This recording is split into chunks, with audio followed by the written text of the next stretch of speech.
Good morning. This is George Parsons with Big Top Leadership. Today, we're going to begin a series of sessions where we talk about people's behavioral styles. It will be titled Everyone is Different. As we move through these, we will talk about issues that are important to both teams and families.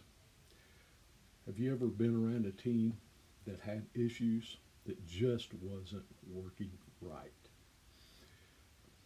It could be a situation where everybody in the group wants to be the leader, or nobody in the group wants to be the leader.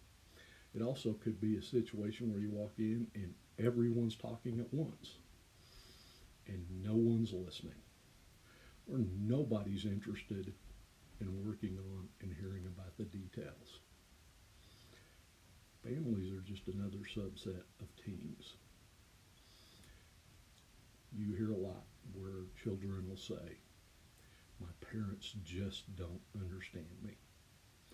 Or a parent saying, "What was this kid thinking when he did this?" This is all about behavioral styles. It's all about how people work together and what they need to learn about each other so that they can begin to understand why each person behaves the way they do and why everyone is different. So, what is a behavioral style? Well, it's the item that cultivates the uniqueness of every person in the world. Behaviors are permanent, they're consistent, they control how you react to situations. Behaviors form at a relatively young age for children. You start to see a child's behavioral style roughly at the age of 3 up through 5 or 6. When we talk about behavioral styles, let's use an example. When you approach a traffic light and it's turning yellow, how do you behave? Are you the type of person that suddenly accelerates and drives through that yellow light quickly? Or are you a much more cautious person who sees that yellow light, slows down, and stops? Your behavioral style impacts the way you react to that traffic light. Your behavioral style is also your outward expression of yourself. It's how people will see you, how people will react to you. Before we get into the details of behavioral style and the tool I use when I work with groups and teams and families is called DISC. It's from William Marston, developed in the early 20s, and has been consistently refined over the course of years, so it does tend to work very well. There are other tools out there like MBTI, the Myers-Briggs Type Indicator, Emergenetics, the Productivity Index. They're all good tools in terms of determining behavior. But for me, I like DISC because it tends to focus on behavior less than values. Now, let's talk about two main strands of behavior. One is pace. Pace is how you go through life, your internal motor. Are you fast paced or are you slow paced? It's important to understand it because if you're a fast paced person and you're working with somebody that's slower paced, it's naturally going to generate some conflict. As a parent, if both parents are faster paced, they're going to look at a slower paced child and go, does that child care about anything? Do they ever get up and move quickly? Do they ever have a sense of urgency? The second main strand of behavior is called priority. It's what you focus on. It's what's important to you.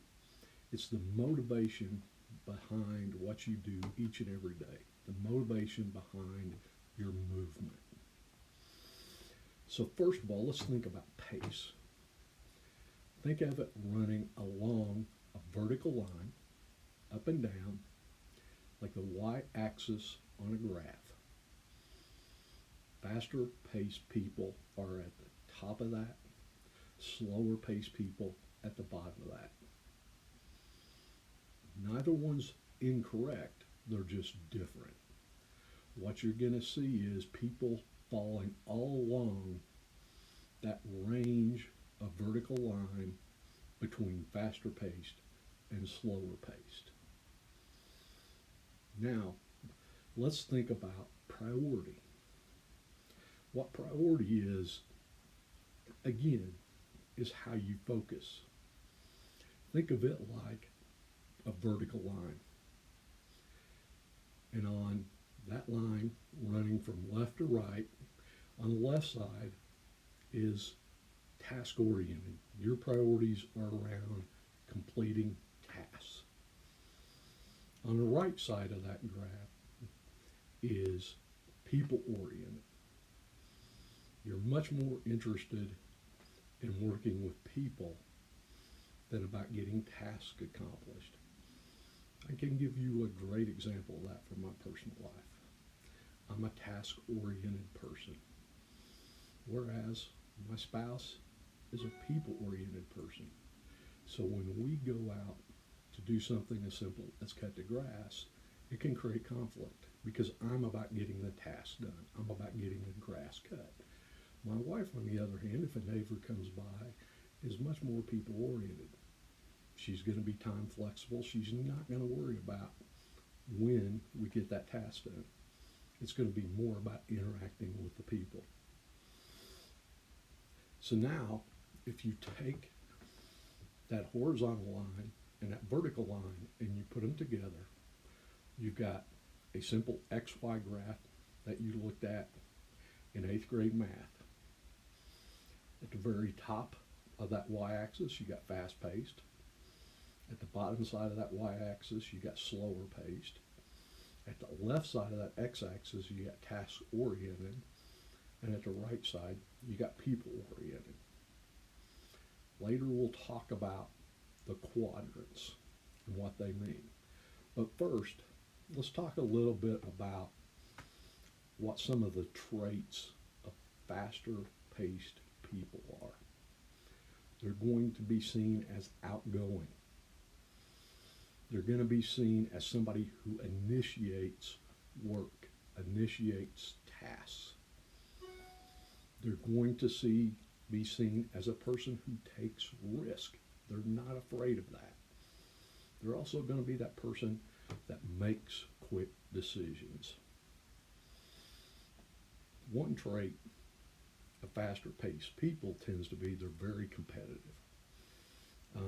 If they're involved in sports, they're that highly competitive person, no matter the age.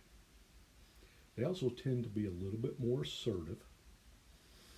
They also have a much broader focus in terms of life and things that they're working on. And they tend to talk at people and tell people versus listening. So now, if we look at slower paced people, and what are some of the traits that you'll see with them as they go through each day? They tend to be much more reflective. They tend to respond to people better. They do tend to avoid risk. Their decisions are very thought through. They're also seen as much more cooperating. They tend to have a specific focus. They want to hone in on things and not be broad. And they tend to listen well. And they tend to ask more questions. So now let's move on to that x-axis. Let's talk a little bit about priority. Again, your focus. So let's talk about the traits of task-oriented people. They tend to be independent. They tend to be guarded in relationships. They're not going to put their feelings on their sleeve. They tend to be cool. They tend to be controlling. They want to be able to get their hands around that outcome. They're calculating. They're going to have thought things through, and they're going to know how they want to complete that task.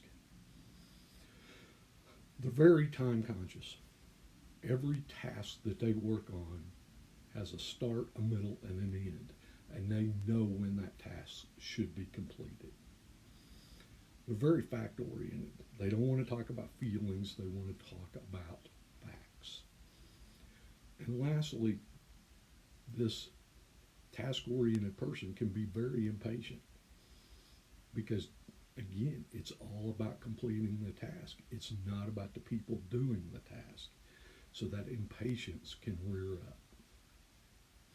Now let's talk lastly about the traits of individuals that are more people oriented.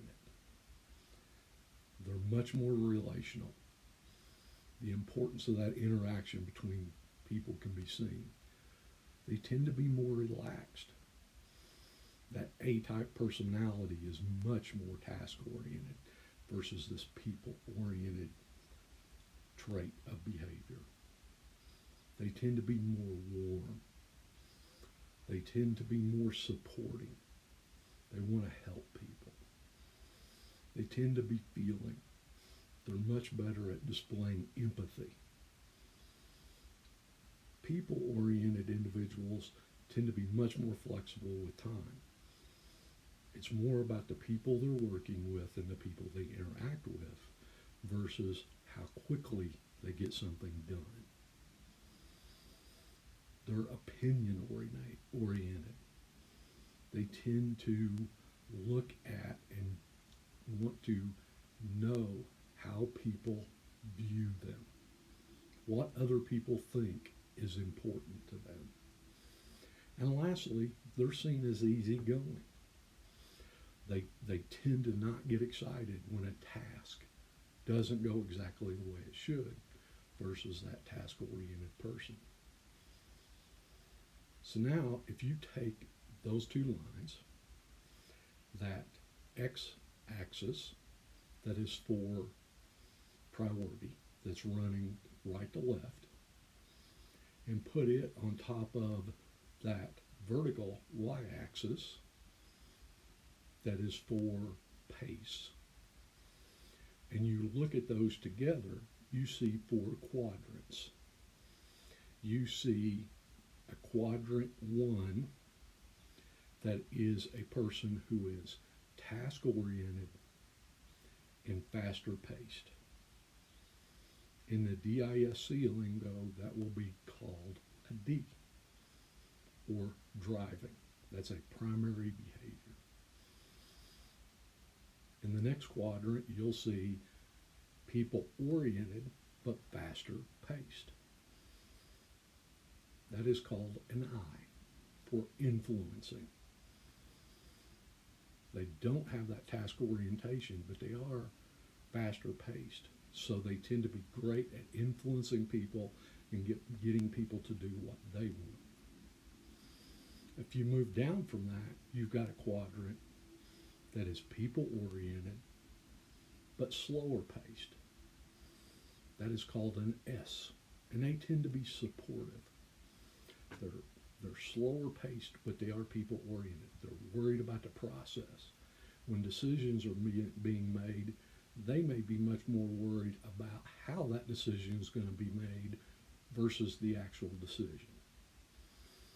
And then if you move to the left, you get the last quadrant, and it is task-oriented but slower paced. That is the C. That is conscientious. And those people tend to be into details. They're analytical. They think things through.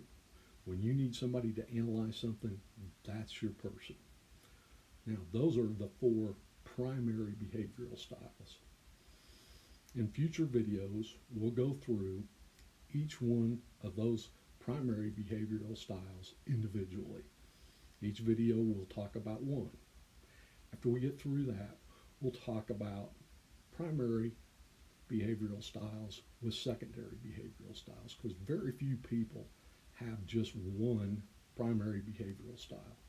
They will actually have one that's their strongest, say a D, but then they'll have a secondary behavioral style that's over midline, say a C.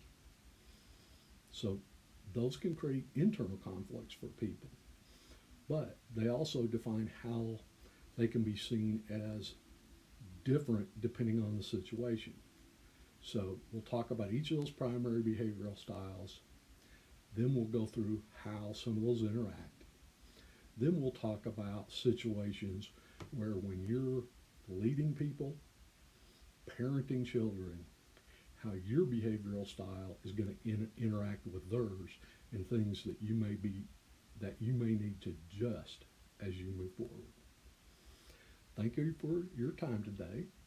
And again, if you would like to look at any of this information, it's on our website, and that is www.bigtopleadership.com.